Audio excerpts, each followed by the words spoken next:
What's up YouTube? Anything Billy here. On today's video, we're going to be replacing front brakes on a 2017 Rav4. On another video, I replaced the back brakes, so we're doing the front brakes today. So let's get started.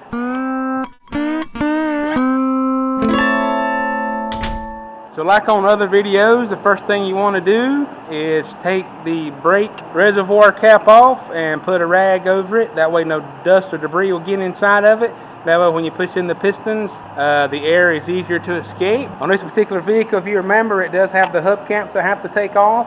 So once I get the hubcaps taken off and the tires taken off, then we'll get started on the brake job. Alright, so tools you'll need for this job is you'll need a 14mm socket and ratchet, straight screwdriver, some type of piston compression tool, lube for the slides. Like I've always said, no job is complete without the hammer. This ought to be a pretty straightforward, easy brake job, because this is a fairly new vehicle with not that many miles on it. So the first thing you want to do is take the 14mm and take it loose.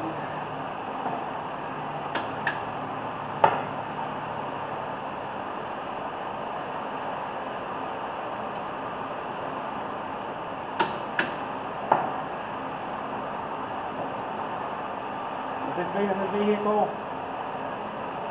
and hardly any rust, everything should come off pretty simple. There we go. Get the brakes off.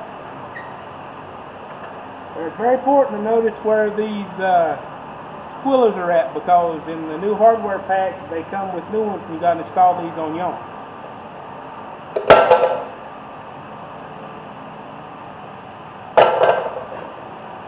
Alright, so the next thing you want to do, take your piston compression tool. That's hard to say. See that 5 times fast.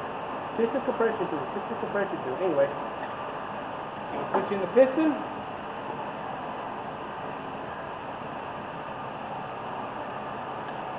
I'm doing it like this, trying to keep the hose as straight as possible. It just makes them go in so much easier.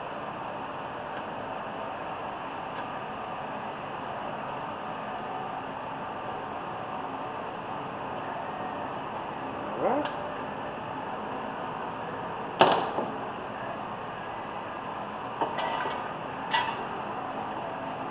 When you're pushing that in, try not to go in too fast, because you'll push the fluid in too fast and it may damage the master cylinder. That's why you go real slow. Alright, so next,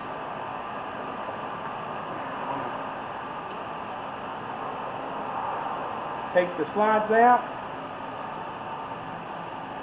one at a time. Wipe them off with a towel. Put some clean lube on them.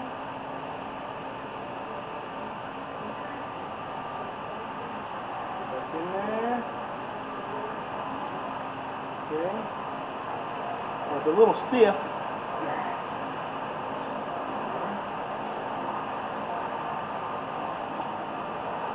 Because that lube does wear out after time. Alright. For some odd reason, that bottom one always has that little rubber piece there.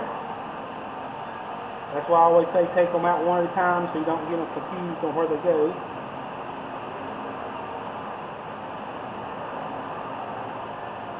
Lubrication on there. Get that back in there, give it a twist. Yep. Alright, so remember what I said about the squillers? Here's the squiller, comes in there. Alright, so it goes on top. So this will go in here like this. So what you'll do is you'll just slide that right down on that right there.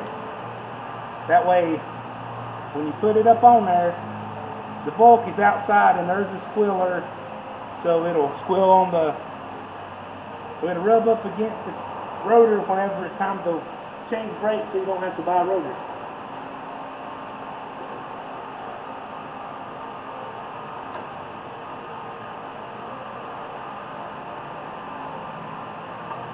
Drop the place like that. Grab the other brake. We go in here like this. Same thing on the top. Pop it in there like that. Bolt on the outside.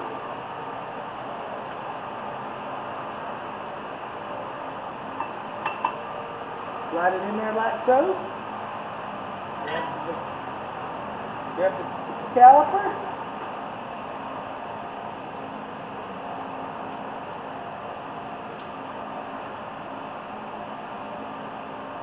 Start the upper bolt. Put in the lower bolt. Grab your wrench. Snug it up.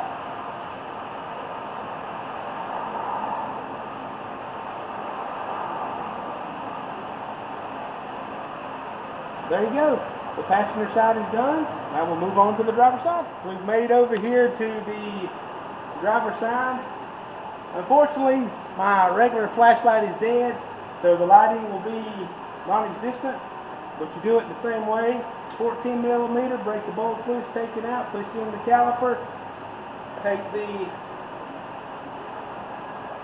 your squealers, put them on the brakes, push the piston in, put everything back together, loop the slides, we're good to go. So let's get started on this side.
Just want to snug up the bolts. As you can see, not all brake jobs are hard.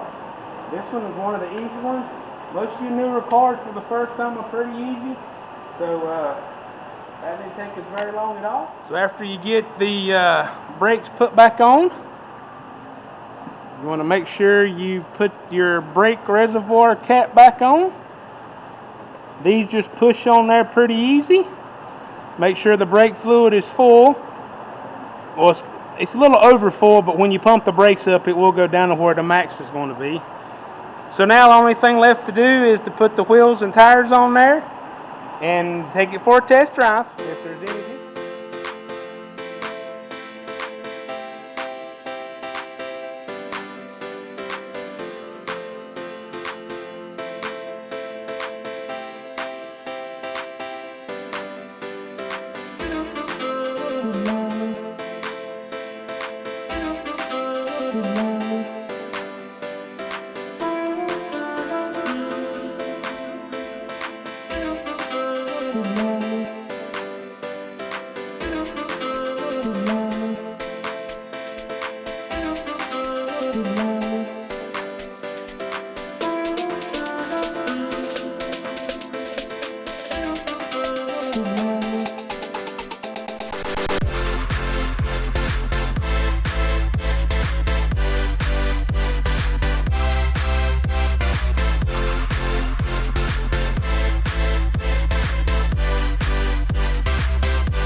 Make sure you line up your hole. About this. air in it next time.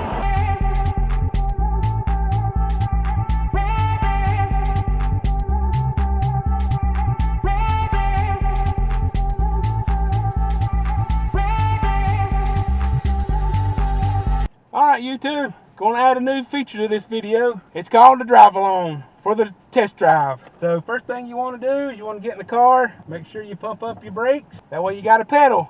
You hate to be backing this thing out and not have no brakes, boy, that'd be bad. So when you get a good stiff pedal, start it up. I always like to turn the radio down and all that stuff. That way I can hear.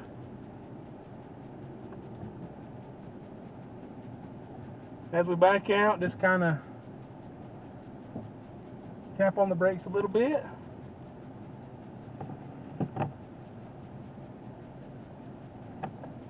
There we go. Yep. Seem to be working okay.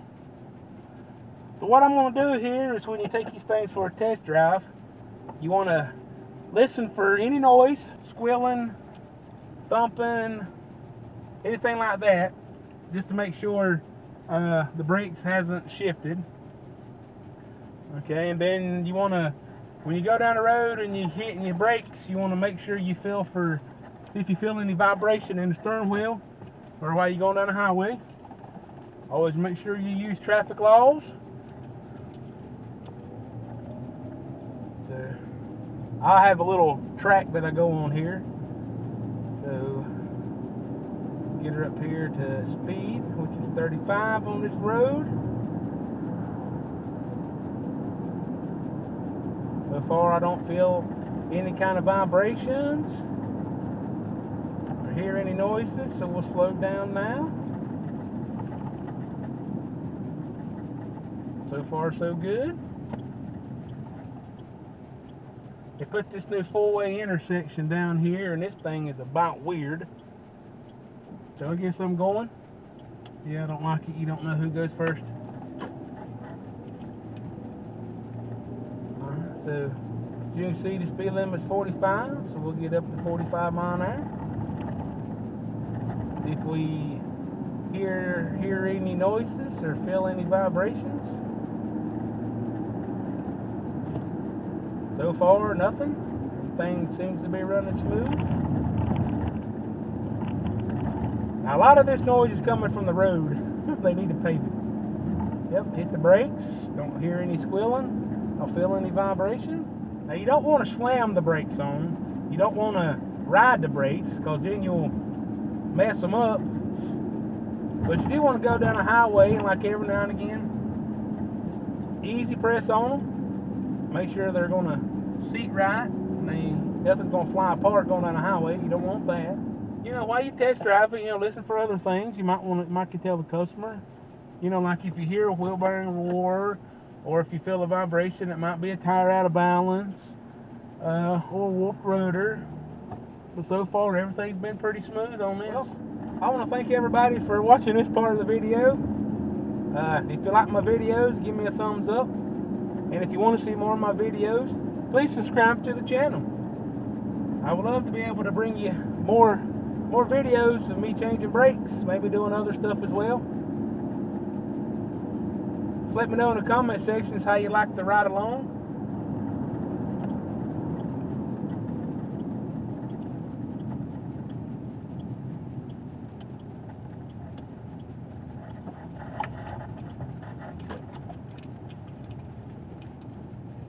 We made it back to the shop in one piece. Everything worked out good. So until next time, bye now.